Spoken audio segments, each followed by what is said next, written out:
Bonsoir tout le monde. Donc après avoir vu l'anabolisme des acides gras, maintenant nous allons voir la deuxième étape qui consiste au catabolisme. C'est-à-dire maintenant mon acide gras il est bien disponible, mais il faut le cataboliser pour en produire l'énergie. Donc on va étudier le catabolisme des acides gras par bêta-oxydation.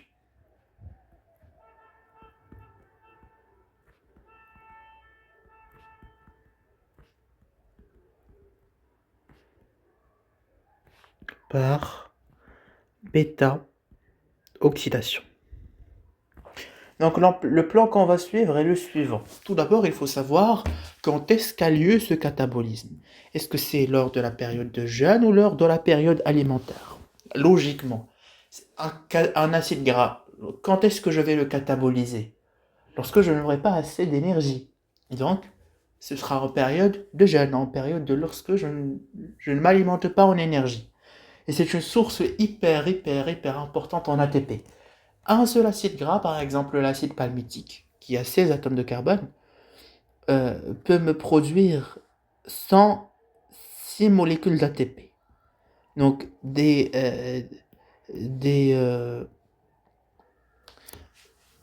apports énergétiques qui sont vraiment énormes. Donc d'où le fait que ça se passe en période de jeûne lorsque je n'ai pas assez d'ATP. Donc on va directement commencer. On va voir les étapes de ce catabolisme. La première des choses, c'est qu'on a dit qu'il y a les acides gras sont sous forme de triglycérides au niveau de la cellule adipeuse, au niveau du tissu adipeux, qui sont les adipocytes. Donc ils sont stockés ici. Donc ce qu'il faut faire, c'est qu'il faut aller vers ces triglycérides, les dégrader en glycérol plus les 3 acides gras. Et ces acides gras, on va les emmener au niveau du cytoplasme, du cytosol. Et au niveau du cytosol, qu'est-ce qui va se passer? Eh bien, ces acides gras vont se transformer en une autre molécule qui s'appelle acyle-CoA, une forme plus activée. Puis ils vont entrer au niveau de la mitochondrie, parce que la dégradation va se passer au niveau de la mitochondrie. Et ce sera au niveau de la mitochondrie que va se passer justement cette dégradation. Donc, qu'est-ce qu'on a dit? La première des choses, c'est la transformation de notre triglycéride en acide gras. Donc, c'est la première étape. Transformation, ou plutôt libération des acides gras.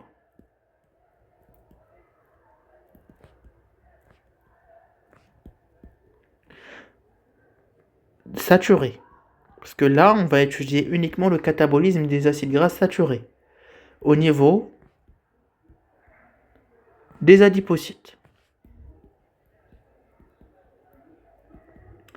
Ça, c'est la première étape. Ensuite, qu'est-ce qu'il y aura? Il faudra tout simplement transporter ces acides gras au niveau de notre cytosol. Ça va se faire par quoi? Ça va se faire par l'albumine. Il y a une molécule qui s'appelle l'albumine qui a pour rôle la transportation des acides gras sous forme au niveau du cytosol sous forme d'albumine. Donc transportation des acides gras au cytosol sous forme d'albumine.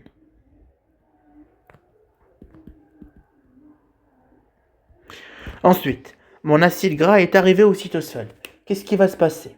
Il y aura la première étape qui va se passer, c'est l'activation de l'acide gras. Donc, activation de l'acide gras.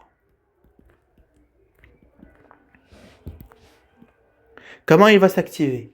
Il va se transformer en acyle-CoA. Comment ça se passe? Eh bien, ça va se passer de la manière suivante. J'ai mon acide gras, qui est celui-là. Eh bien, plus le coenzyme A, eh bien, il va venir se transformer en acyle-CoA, tout simplement. Mais ceci ne peut se passer qu'en consommant 2 molécules d'ATP. il y a une consommation de 2 molécules d'ATP, et pas uniquement 2 liaisons riches en énergie, mais 4 liaisons riches en énergie. Donc ces ATP ne vont pas me donner l'ATP, l'ADP, mais vont me donner l'AMP. Donc le passage de l'ATP à l'AMP. Voilà. Donc ça, c'est l'activation des acides gras en acyle-CoA. On a dit que ça consomme de l'énergie. C'est une réaction irréversible, catalysée par l'enzyme acyl-CoA synthétase, étant donné que j'ai consommation d'ATP. Donc c'est acyl-CoA synthétase. Mais, attention, une remarque importante, cette enzyme, cette réaction n'est pas directement soumise à régulation. Qui est-ce qui sera soumise à régulation? C'est une exception au niveau du catabolisme des acides gras. Ce n'est pas les réactions irréversibles qui sont soumises à régulation. On va voir la régulation, comment elle se passe.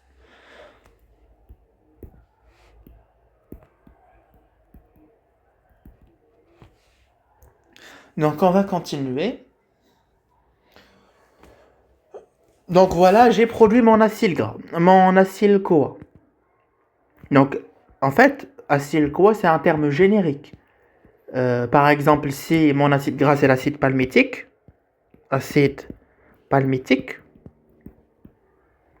ou le palmitate, eh bien l'acyle-CoA, ce sera quoi? Ce sera le palmitoyl-CoA.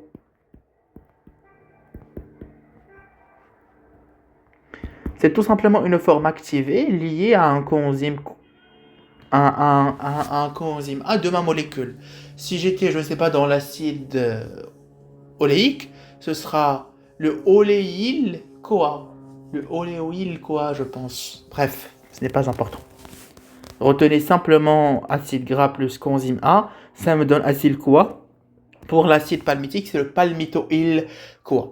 Donc ensuite, la quatrième étape, c'est quoi? Regardez bien. La quatrième étape, c'est l'entrée de l'acyle-CoA au niveau de la mitochondrie, parce que c'est lui qui sera dégradé, et on a dit que la dégradation par bêta-oxydation des acides gras se fait au niveau de la mitochondrie. Donc au niveau de la matrice mitochondriale. Voilà, donc je prends une image pour mieux comprendre, celle-là. Et voilà, donc regardez comment ça se passe. J'ai une molécule qui s'appelle la carnitine. La carnitine, généralement, elle se trouve au niveau de la matrice mitochondriale. Ici. La carnitine va sortir et va venir se lier avec mon acyle-CoA. Il y a le coenzyme A qui va sortir et la carnitine va uniquement se lier avec l'acyle, avec ça. Pour me donner, voilà, donc là, elle l'a bien transporté, elle m'a donné une molécule qui s'appelle l'acylcarnitine. C'est cet acylcarnitine qui va rentrer suite à une translocase pour me donner l'acylcarnitine à l'intérieur de la matrice. Lorsqu'elle est à l'intérieur de la matrice, elle va se transformer en carnitine par une autre enzyme qui s'appelle carnitine acyltransférase 2. Et j'aurai mon coenzyme A qui re-rentre. Donc je disais que mon acyle-CoA est libéré, ma carnitine est libérée, et voilà. Donc on récapitule. Première des choses, c'est la sortie de la carnitine au niveau de cytosol. Puis la carnitine va venir se lier avec mon acyle-CoA, va venir libérer le CoA et va se lier uniquement avec l'acyle. Ensuite, par la catalyse de l'enzyme acylcarnityltransférase 1,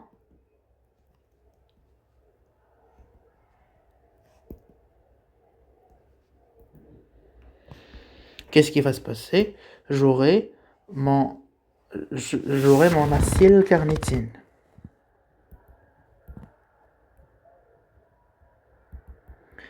Et bien sûr, ceci ne se fait que en libérant quoi? En libérant le coenzyme A. Voilà. Ensuite, cette acylcarnitine, elle peut entrer à l'intérieur de la mitochondrie. Donc, elle va entrer à l'intérieur de la matrice. Va entrer. Voilà. Lorsqu'elle va entrer, donc ça, c'est l'acylcarnitine. Je vais l'écrire ici. Donc, acylcarnitine. Eh bien, elle va me libérer mon acyl-CoA et ma carnitine. Donc, il faut qu'un coenzyme A puisse entrer au niveau de la mitochondrie. Donc, voilà, un coenzyme A. Voilà, coenzyme ASH. Et ceci se fait par une enzyme, l'acylcarnitine transférase 2. Tout simplement. Donc, c'est comme ça que mon acyl-CoA peut entrer à l'intérieur de la matrice par la navette carnitine. Ce qu'il faut savoir, c'est que cette navette carnitine, c'est elle qui va être soumise à régulation. Donc, très important, je vais vous l'écrire ici. Très important à retenir. La navette carnitine est soumise à régulation. On va voir comment après. Donc maintenant, j'ai bien mon acyl-CoA à l'intérieur de ma mitochondrie. Donc la prochaine étape, elle peut se passer. Comment elle va se passer? De la manière suivante. Donc maintenant, ma dégradation peut très bien commencer. On va commencer la coupure à partir de l'extrémité COH, yani à l'extrémité au niveau du carbone bêta. À partir de l'extrémité COH. Donc je vais couper à partir du troisième carbone. Et à chaque fois, dans la dégradation, j'aurai mon acyl-CoA qui est long. Et à chaque fois, je vais venir couper 2 carbones. Je vais raccourcir la chaîne qui est très longue par 2 carbones. Et ces 2 carbones, chaque 2 carbones vont me donner un acétyl-CoA. Parce que l'acétyl-CoA, c'est un composé à 2 carbones. On va voir comment ça va se passer de manière bien plus précise. Donc, on a dit qu'on va couper le carbone bêta, qui correspond au troisième carbone. C'est pour ça qu'elle s'appelle la bêta-oxydation. Et il y aura quoi? Un raccourcissement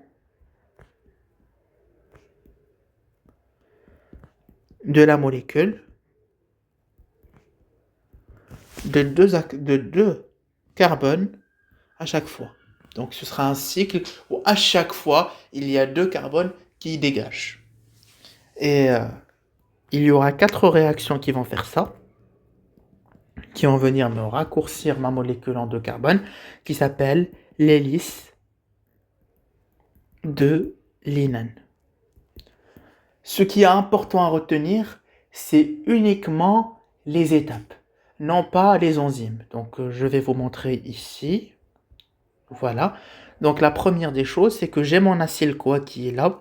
Il va subir une réaction de déshydrogénation, donc libération de FADH2. Ensuite, il y aura une réaction de quoi? D'hydratation. Retenez uniquement ce que je suis en train de dire. Mon acyl-CoA, première étape, va subir une réaction de déshydrogénation. Ensuite, va subir une réaction d'hydratation. Ensuite, il va subir une réaction de déshydratation ou de déshydratation où il va libérer NADH+. Ensuite, il va subir une thiolyse, catalysée par l'enzyme thiolase, où il y a un coenzyme A qui va venir se lier à ma molécule pour former l'acétylcoenzyme A. Donc, à chaque tour, il y a libération de combien? De 2 carbones. Il y a, le raccourcissement de ma molécule d'acyl-CoA en 2 carbones et la libération de l'acétylcoenzyme A. Donc voilà, réaction 1, déshydrogénation, production de FADH2. Réaction 2, hydratation. Réaction 3, déshydrogénation, où il y a libération de NADH+. Et puis finalement, la thiolyse, où il y a libération de l'acétyl-CoA. Et donc, à chaque tour de dégradation d'acyl-CoA à N-carbone, il y a libération d'une molécule d'acétyl-CoA, d'une molécule de NADH+, et d'une molécule de FADH2 avec, bien sûr, il y aura une hydratation au niveau du cycle. Donc voilà, on va revenir ici et on va résumer ce qui s'est passé. Donc il faut apprendre. Ce qu'il faut apprendre, c'est ça. Au niveau de ces 4 réactions, qu'est-ce qui se passe? La première réaction, c'est une réaction de déshydrogénation, avec libération d'un FADH2. La deuxième réaction, c'est une réaction d'hydratation. Donc je vais écrire uniquement hydratation. La troisième réaction, c'est une réaction de déshydrogénation,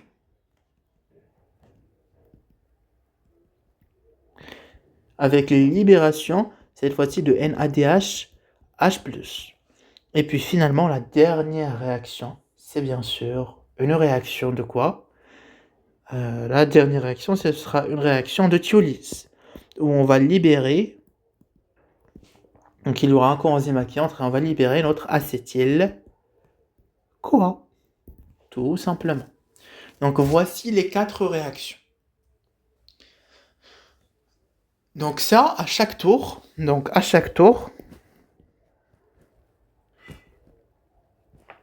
libération de quoi? Déjà de 1 acétyl-CoA, première des choses. De 1 NADHH+, la deuxième des choses. Et de 1 FADH2, la troisième des choses. En réalité, c'est le FADH2 en premier, le NADHH+ en deuxième, et l'acétyl-CoA en dernier, donc 1, 1, 1 à chaque fois. Très bien.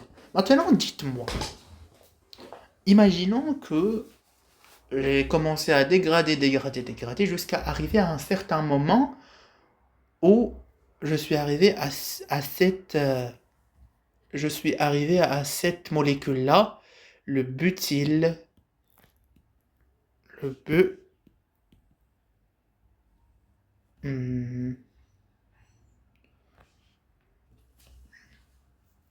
butyryl,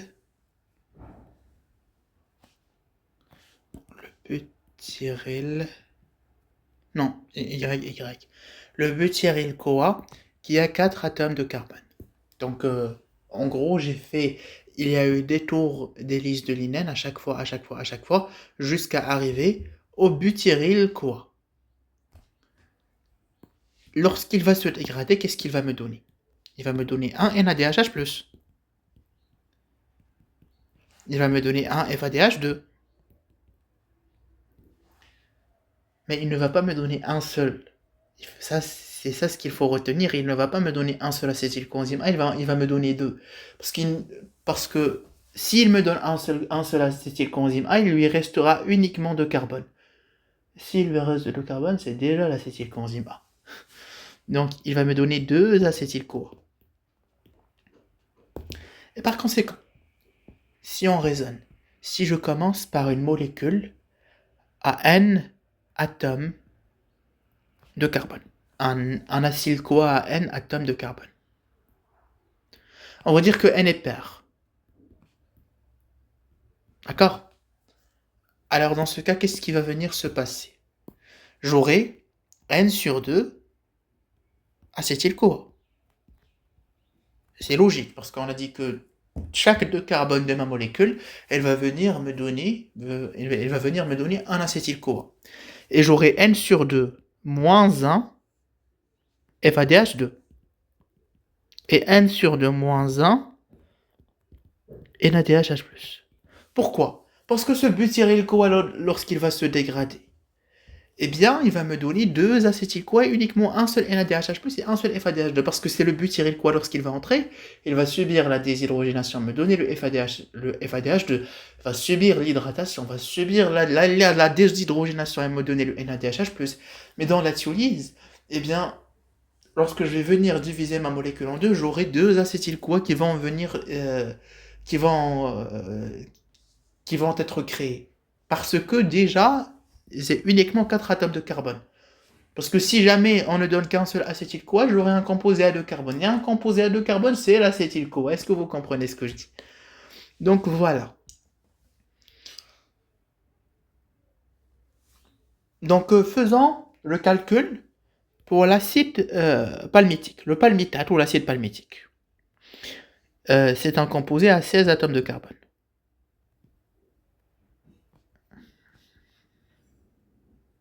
Donc, combien il va me donner d'acétyl-CoA? Il va me donner 8 acétyl-CoA. Et il va me donner 7 FADH2 et 7 NADHH+. Très bien. Donc on va faire le calcul pour voir combien de molécules d'ATP sont formées. Déjà, vous savez que un acétyl-CoA me donne 10 ATP. Si jamais vous avez oublié d'où vient ça, donc l'acétyl-CoA, lorsqu'il va entrer dans le cycle de Krebs, j'aurai la formation d'un GTP, puis de 3 NADHH+, et d'un seul FADH2. Vous êtes d'accord? Un GTP, ça correspond à un ATP. 3 NADHH+, ça correspond à 3 fois 2,5 ATP. Et 1 FADH2, ça correspond à 1,5 ATP. Lorsque vous faites le calcul, vous sommez le tout, vous allez trouver que chaque molécule d'acétyl-CoA me donne 10 ATP. Voilà, maintenant que vous savez d'où ça provient, on va faire le calcul. Donc 8 acétyl-CoA, donc le total c'est 8 fois 10 ATP, ce qui me donne 80 ATP uniquement de l'acétyl-CoA. Les 7 FADH2, on sait que chaque FADH2 me donne 1,5 ATP. Donc lorsqu'on fait le calcul, on va venir se retrouver avec 10,5 ATP. Oui, c'est ça. Et 7 NADHH+, lorsqu'on fait le calcul, 7 fois 2,5 ATP, on se retrouve avec 17,5 ATP. Si on somme le tout, on va venir retrouver 108 ATP. Mais attention, une nuance importante. Ces 108 ATP, si je commence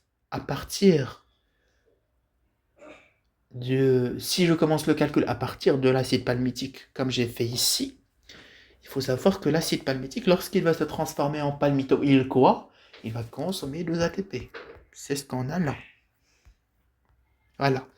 L'acide gras, en l'occurrence l'acide palmitique, il va consommer 2 ATP. Et donc par conséquent, j'aurai production uniquement de 106 ATP. Je dis uniquement, mais c'est déjà énorme. Mais si je commence le calcul du palmitoyl-CoA, donc dans ce cas-là, j'aurai bel et bien production de 108 ATP. Je vous remercie. Non, je ne vous remercie pas encore. Il faudra encore parler d'une chose importante qui est la régulation. La régulation de la partie de ce catabolisme. Donc comment ça se passe concrètement? C'est une régulation qui est très très très jolie, vous allez voir. Donc voici l'image qui va nous permettre de comprendre cette régulation. Vous allez voir la plus belle des régulations de tout le métabolisme de cette biochimie, c'est celle-là. La première des choses, un petit rappel d'abord, ici on a le glucose. Le glucose, après la glycolyse, le complexe pyruvate déshydrogénase va me donner l'acétyl-CoA. L'acétyl-CoA sera par la suite soit utilisé au niveau du cycle de Krebs, ou alors va nous permettre la synthèse des acides gras.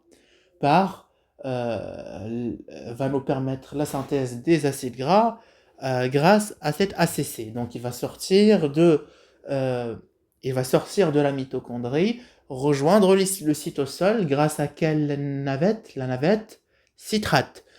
Et grâce à cette ACC-là, il y aura la transformation de l'acétyl-CoA en malonyl-CoA qui par la suite, bien sûr, va nous donner les acides gras. Donc, en période alimentaire, qui est-ce qui est là? Est-ce que c'est l'insuline ou le glucagon? C'est l'insuline, parce qu'elle va vouloir liquider le glucose. Par conséquent, elle va déphosphoryler qui? Elle va déphosphoryler l'ACC. Elle va la rendre fonctionnelle. Donc l'ACC va permettre le passage de l'acétyl-CoA au malonyl-CoA. Et par conséquent, qu'est-ce qui va se passer? J'aurai beaucoup de malonyl-CoA. Cette molécule-là, c'est un inhibiteur allostérique de la carnitine acyltransférase 1. Un petit rappel quand même sur la carnitine acyltransférase 1. On a dit que pour les acides gras, pour le catabolisme des acides gras, il faut absolument que l'acétyl-CoA puisse entrer à l'intérieur de la mitochondrie. Sauf qu'ils ne peuvent pas entrer directement. ils doivent entrer par la navette carnitine. C'est-à-dire qu'il y a une molécule de carnitine qui va venir se transformer en acylcarnitine. Voilà, et par conséquent, il peut entrer, puis se retransformer en acyl-CoA à l'intérieur de la mitochondrie. Et qui fait ceci? C'est l'acylcarnitine transférase 1. Donc si l'acylcarnitine transférase 1 est inhibée, il n'y aura pas le passage de l'acyl-CoA de l'extérieur de la mitochondrie vers l'intérieur, et donc tout ceci ne peut pas se passer, toute la dégradation ne peut pas se passer. Et comment on va faire et comment on va s'inhiber cette carnitylacyltransférase 1? Par le malonyl-CoA, qu'on a dit il est un inhibiteur allostérique de la carnitylacyltransférase. Donc voilà comment se passe l'activation, ou plutôt l'inhibition de la dégradation. Maintenant, on va voir comment se passe l'activation. C'est le même principe, la même logique. Cette fois-ci, je suis en période de jeûne. Donc le catabolisme, il peut se faire. En période de jeûne, qui est-ce qui est actif? Est-ce que c'est l'insuline ou le glucagon? C'est bien sûr le glucagon. Le glucagon, qu'est-ce qu'il va faire? Il va phosphoryler l'ACC. Donc il n'y aura pas le passage entre l'acétyl-CoA et le malonyl-CoA.